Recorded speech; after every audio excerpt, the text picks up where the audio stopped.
My first memory is his new commercial.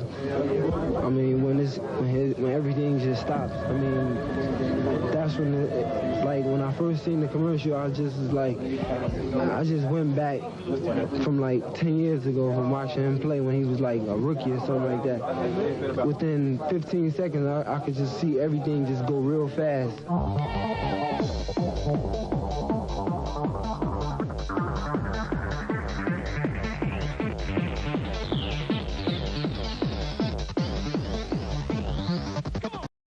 Do you remember the first time you saw Michael Jordan play? Even if you weren't old enough to see him play on live television, there was always a special feeling when he was on your screen. You knew this guy was doing something on the court that wasn't seen before. From the beginning of his career, Jordan had a way of drawing people to him. Fans and players were amazed at his skills on the court, his ability to score from anywhere, his defensive prowess, and his famous gravity-defying dunks. So many fans share their first time watching Jordan, and I want to do a video of just 10 NBA legends sharing their first time facing Michael Jordan and what that felt like when they were on the same court as him. So we will start with number 10, Isiah Thomas. Michael Jordan and Isiah shared an intense and highly competitive rivalry, especially in the 80s and early 90s, when the Detroit Pistons and the Chicago Bulls faced off in several heated playoff series. Even though they do have some tension, they respect each other's game. And you will see this here when Isiah Thomas shared a story of meeting Jordan for the first time. And I look at Jordan like it was like, when he walked in, it was like, damn.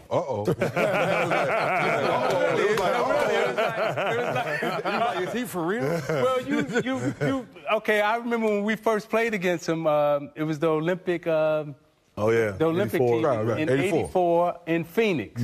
And they was doing the pros coming to play against the Olympic team. And I remember Coach Knight saying, Coach Knight was coaching him, he said, this one a little different now. That's what the old school coach. This one a little different now. And so, in Phoenix, it was hot in the summer, and, you watch guys dunking and everything, but he had a different kind of bounce, jumping and dunking, and I was like, okay, all right, that's kind of nice. And then the game started, and this dude was so fast and so quick. He was like, wait. Wait a minute.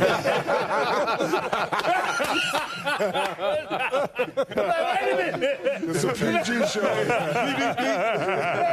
It's a PG-13 show, Coach.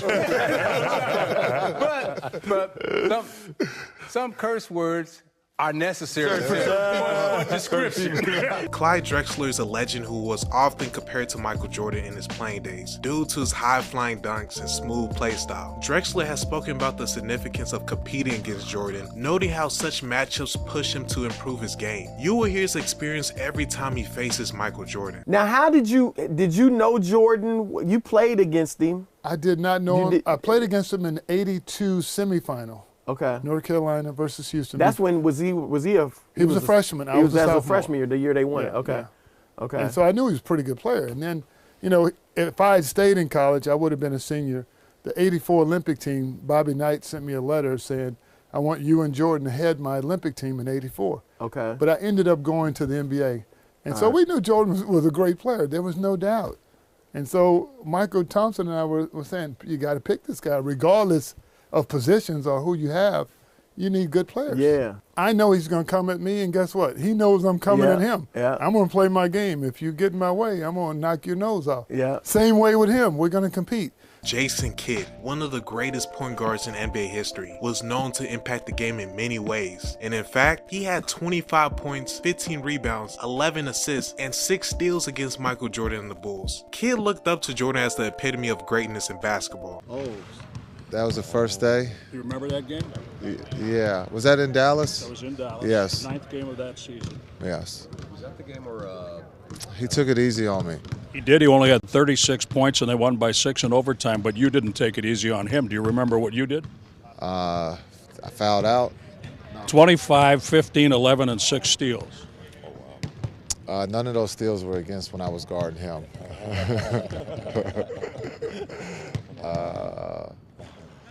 We must have been playing on a lower basket for me to score that many points.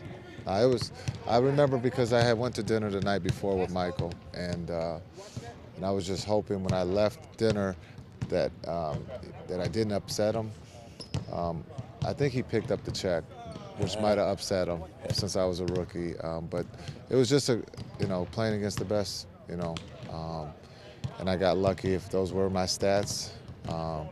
But we lost, so it's about winning, and that's what he does best. Tracy McGrady is one of my favorite players of all time, and he has one of the best stories of when he first faced Michael Jordan. You will hear him say that special glow Jordan had when he faced him. How was it like playing against MJ your rookie year? Shaking in my boots. First time.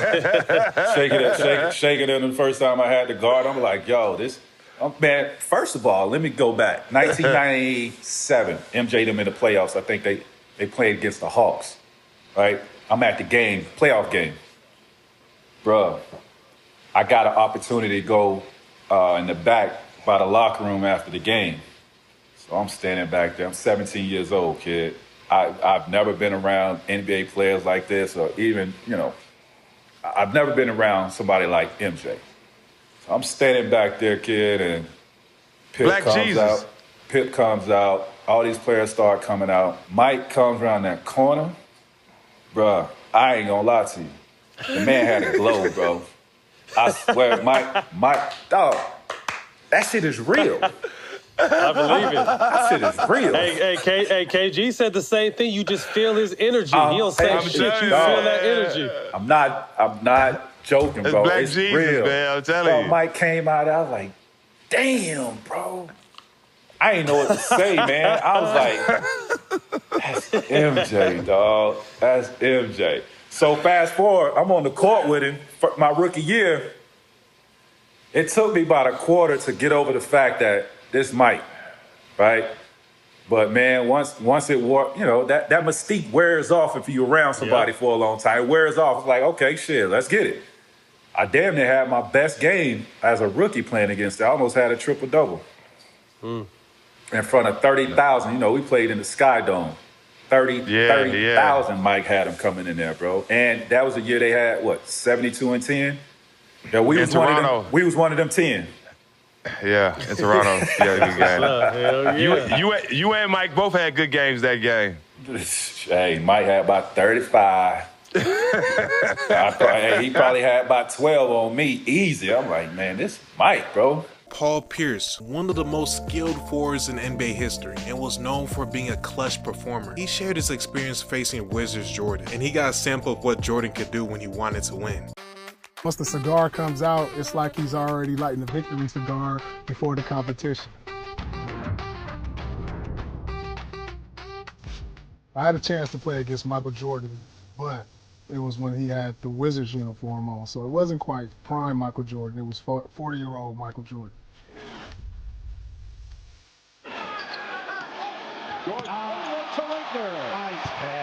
Jordan. I remember he still was a phenomenal athlete. He still had great footwork, and he actually gave me about 30 points. Jordan over Pierce. He's got it. Michael Jordan equals his season's high, 31. It was like my third year in the league, and he was still probably one of the top 10 athletes in the game at the time. Yeah, he trash talked a little bit. I remember him hitting a fadeaway, telling me you can't get to that. Pierce, defending Jordan. Fall away, he hits. 29 for Jordan. He really had a rivalry with Antoine Walker, being that Antoine Walker was in Chicago, and these guys played against each other in pickup games in the summer, and him and Antoine Walker really went at each other quite a bit. Antoine, he's one of the best trash talkers that ever played the game, but I think that game he wished he had just not said anything. Allen Iverson, aka The Answer, always showed respect to Jordan and was even his idol growing up. Iverson shared a funny and wholesome story of meeting Jordan at his Hall of Fame speech. I was excited, because I'm thinking, we have a chance to play the world champions, and the day will come where I'll step on the court with, in my eyes, the best basketball player that ever stepped on a basketball court. And it was just an exciting moment for me, and it was something that I treasured for the rest of my life. And you want to be fast like Isaiah, and you want to shoot like Bird, rebound like Barkley, pass like Magic, be dominant like Shaq. But, man, I wanted to be like Mike. You know what I mean? I remember the first time I played against him. And I walked out on the court, and I looked at him, and for the first time in my life, a human being didn't look real to me. You know what I mean? Like, I don't know if y'all watch the Chappelle Show, but he talked about a certain incident where he seen somebody sing Rick James. And, like, I literally seen his aura. Like it looked like he was glowing. Shaq's story about meeting Michael Jordan for the first time is quite surprising because coming from one of the most intimidating players in NBA history, he said he was terrified playing against him, especially when he scored 64 points on his Orlando Magic team. You're going to hear Shaq explain that terrifying experience of facing him. Overtime. What? Since statute of limitations up, I was terrified out there. Were you really? Yeah. You were scared of MJ? Yeah. You gave For him how 20? long? For how long? Right when you took the floor? No, the whole game. Because one, he's the greatest player. Two, I was worried about him dunking on me and have to go back and, face the fellas. And then three, he was just so hot. I was like, man, this dude, like, the stuff that I saw when I was in college on TV, it's like really real. I was terrified. I mean, but, when I got the ball and saw those bums they had playing me, I was going to go to work. Bums. They NBA Come players, on, brother. bums. You heard what I said. NBA But players. anyway, like, just watching them out there, I was terrified. Michael, quick turnaround and he hit it. I remember that Mike is killing us, but we're close. When you see the light at the end of the tunnel, you go for it. Damn, I'm about to beat Michael Jordan. What was that locker room like when you pull off an OT win like that, come from behind on the road? Everybody was happy, especially Nick, because he was from Chicago. It was great. And again, it was a great confidence booster. Michael Jordan's going off. He ended up with 64 points. What is the team talking about? What do you remember about it? Before the game, I was terrified, but to relieve pressure of that, I ain't got to guard him, so I'm not worried. Second thing I said, I can't let him dunk on me. That's not going to happen. So it was a play when he comes baseline. Jordan turns and faces. Shot clock at 7, 6, and whoa! Shaquille, that might really hit him hard. I had to touch him up. Because one, I'm not getting dunked on because I'll never live that down from family members, homeboys, barbershops. That'll be a poster forever because Mike was the man at the time. But Mike also taught me something very valuable. So when I go to help him up, he said, don't ever help nobody up. Great foul. Don't do that. I don't need your help. But I'm coming back. Don't you worry. Mike is the guy that taught me how to go to the next level. Down the line, we beat them in the East Conference Finals, go to the finals. We get swept by Kenny and them. The next year, they sweep us. Walking off the court, Mike grabs me and says, before you succeed, you must first learn to fail. And that helped me out when I made the move to LA and kept failing. Charles Barkley, one of the greatest power forwards in the game, shared a funny story about when he was a sophomore in college and saw a young Michael Jordan that completely blew his mind when he was on the court. It was unbelievable that he had accepted that he was the second best player in the country already and that Jordan was a level above him. First time I met Michael Jordan, I was like, I've never seen anything like that before. I mean, it was amazing. I was in the Olympic trials, and I probably should have made the team. Bobby Knight just didn't like me. He didn't like me because he's a dick. We invited like 120 players to try out for the Olympic team. And they went 100, 120, 100, 80, 60, 40, 20, 16, 12. So I made it to the final 20, and driving to the airport, it was me, Karl Malone, John Stockton, and Terry Porter. And I went back to my college, and John Thompson, rest in peace, one of the greatest men I've ever met in my life. Rest in peace, Big John. He called my coach and he said, Sonny, I just want you to know that Charles was the second best player here. He probably should have made it to the Olympic team, but Bobby just didn't like him. He didn't have a reason, he just didn't like him. And my coach said, John, I really appreciate you taking the time to tell me that, blah, blah, blah. So he hangs up the phone and he says, Charles, I thought you were the best player in the country. Well, I said, I'm not. I said, Coach, let me tell you something. There's this black dude from North Carolina. I ain't never seen nothing like it. And at this time, we're like sophomores in college. Wow. I said, Coach, let me tell you something. I ain't never seen nothing like this dude in my life. He is a little taller than me. He's really lanky. He's really black, but he can outrun everybody. He can outjump everybody. And I never seen anything like it in my life. He says, what's his name? I said, Michael Jordan. I said, we hit it off really good. For some reason, we liked each other. I think that we both small town guys. But I was killing these dudes. He was killing these dudes. But yeah, Coach, I wasn't the best player there. That black cat from North Carolina is the best I've ever seen. And like I say, at this point, he's just a sophomore in college at that time. Number 2, Steve Nash. A point guard that every team dream of having. He was a 2-time MVP and was in the 50-40-90 club 4 times, which is insane. He was one of the many players that idolized Jordan. Listen to this hilarious story of when he faced Michael Jordan in his rookie year. First month of my rookie season, we played the Bulls twice, home and away. First time was at the United Center in Chicago, and I'm on the bus after the game, and Chucky Brown gets on the bus with Jordan's shoes. And I'm like, are those MJ shoes? He's like, yeah. I'm like, how'd you get those? He's like, I asked him for them. And I was thinking to myself, you can do that? And so 2 weeks later, they come to Phoenix and we play. And I posted a picture on Instagram, the day of the first episode of The Last Dance, and just saying, he was my hero. And there's this picture of me as a rookie and Jordan, and we're having a laugh. And what happened was I got switched on to him. He backed me down to the post, did his little shake and hit a fadeaway on me. We go down the other end, someone gets fouled shooting a free throw. So I'm standing there as the point guard behind the shooter, and he comes over to me and he says, you were at a slight disadvantage. And, as a rookie, it was like that moment where I was like, holy shit. Like I'm talking, and MJ just scored on me. He's letting me have it in a fun way. This is unbelievable.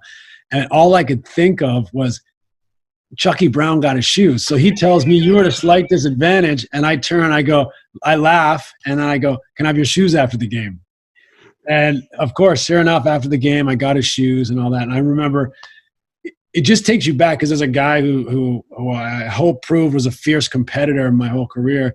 It takes you back to what kind of mindset I was in as a rookie with Michael Jordan, and how that was all secondary to this hero worship in a way.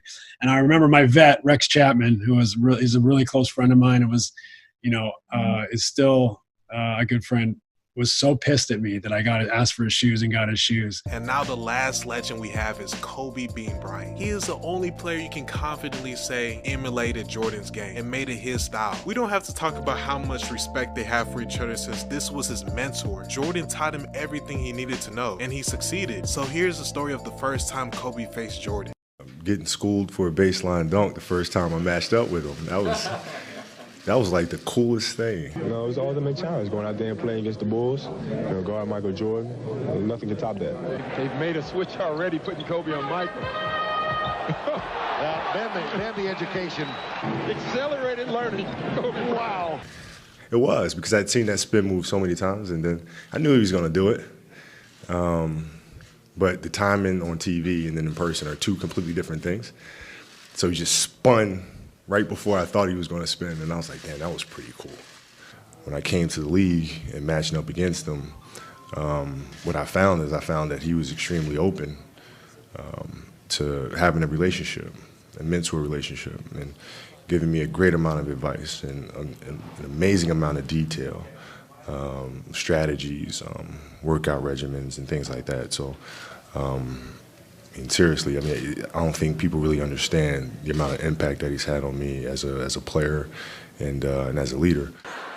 So the level of fear that he inspired in others was insane. Wow. And I would tell him, I said, when I face him, we're going to go at it. He says, oh, you don't want to do that. I'm like, what?